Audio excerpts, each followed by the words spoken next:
So nitong 2023 playoffs nga, nasaksiyan natin ang isa sa pinaka-impressive na upset ng isang 8 seed laban sa first seed.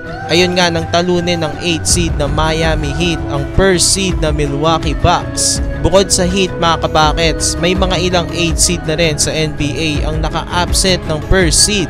So sa video nga na ito, iisa-isayin nga natin ang lahat ng mga 8 seed na naka-upset na ng first seed. Bago yan, pakilike ang ating video, mag-subscribe ka na rin sa ating channel at i-click mo na rin ang notification bell.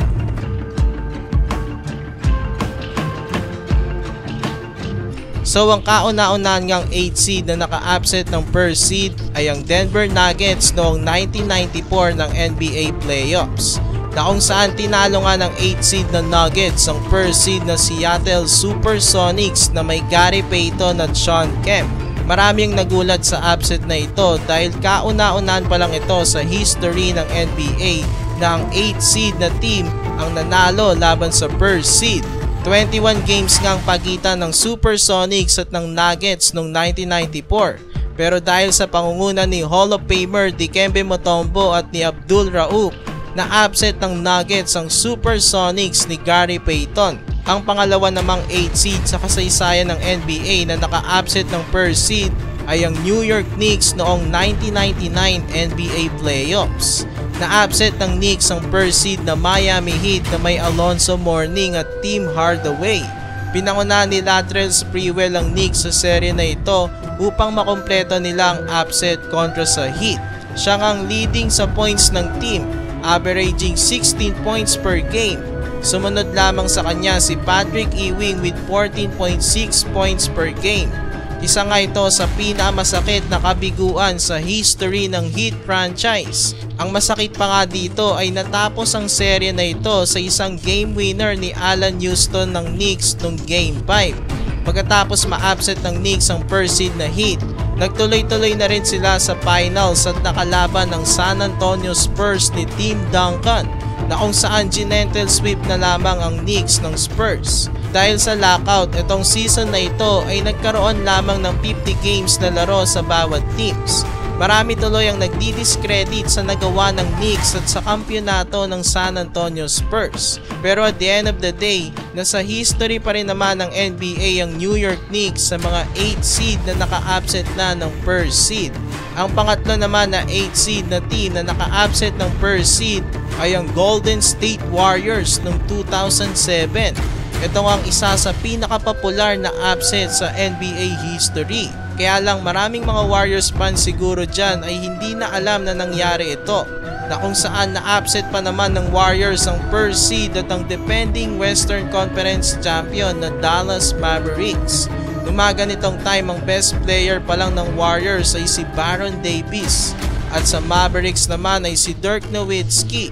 Sobrang underdog nga ng Warriors sa Mavs ng taon na ito dahil unang-una ay kakagaling lang ng Mavericks sa NBA Finals noong 2006 at nito pang taon na ito ay nanalo rin ng 67 games ang Mavs. Marami tuloy ang nagkakala na ito ng revenge year ng Mavs at ni Nowitzki. Grabe nga ang diferensya ng standings nitong Mavs sa Warriors.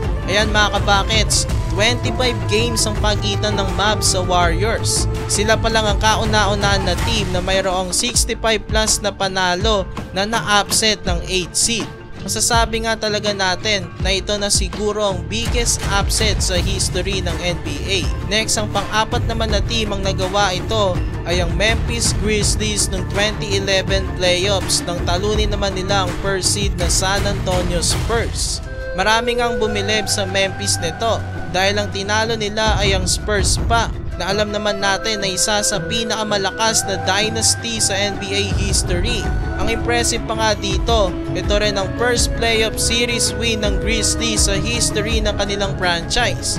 Ito na rin ang simula ng era ni Marc Gasol, Zach Randolph at ang grit and grind Grizzlies. Ang ikalima naman na 8 seed na nanalo sa first seed ay ang Philadelphia 76ers noong 2012. Ito ay hindi ganoon ka-impressive kagaya ng mga iba dahil nung game 1 pa lang ng serye na ito, na-injured ang reigning MVP ng mga ganong time na si Derrick Rose. Namintis nga ni Rose ang buong playoffs ng taon na yon at na-capitalize ng Sixers ang kanyang pagkakawala. impressive pa rin naman kahit papaano ang nagawa ng Sixers dahil malakas pa rin naman ng Bulls kumpara sa kanilang team. Meron pa ngang Joakim Noah, Jimmy Butler at Luol Deng ang Bulls, habang ang Sixers pinapangunahan lamang sila ni Drew Holiday at ni Andre Iguodala. Last but not the least, ang pang-anim nga na nakagawa nito ay ang 2023 na Miami Heat. Itong team na ito kumpara sa iba ay hindi typical na 8 seed. Ito na siguro ang pinakadelikadong 8 seed na team dahil sa past few years nasa East Finals parate ang team na ito. Sa Game 1 nga lang na-injured din si Giannis ng Bucks, kaya nanakaw ng Heat ang panalo ng unang laro.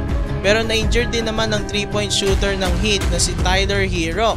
Noong Game 2 naman nakatablang Bucks sa Heat nang walang Giannis Antetokounmpo. Akala nga ng mga eksperto nakakayanin naman ng Bucks ang Heat kahit wala pa si Giannis. Sa Games 4 and 5 na nga nakabalik si Giannis, pero tuluyan nga lang silang pinataob ng Miami Heat ni Jimmy Butler sa loob lamang ng 5 laro. May isang game pa nga dito umiscore si Jimmy Buckets ng 56 points. Alam naman natin na malaking question dito ang pagkaka-injured ni Giannis sa buong serye, pero still impressive pa rin ang ginawa ni Butler para panguna ng Heat makompleto ang upset laban sa Bucks. So ayan ang mga 8 seed na koponan ng naka-upset na ng first seed. Sa lahat ng mga yan, ang Knicks pa lang ang may pinakamalayong narating, which is pumasok nga sila sa NBA Finals. May chance ang Miami Heat ngayong taon na magkampiyon bilang 8 seed. Pag nagawa nga nila yon, sila pa lang ang kauna-unang 8 seed na nag-champion. So tingin nyo ba mga kabakets, magawa kaya ito ng Miami Heat? I-comment nyo dyan sa baba yan at pag-usapan natin. This is JB Buckets. Maraming salamat sa inyong panonood. Please like, share, and subscribe.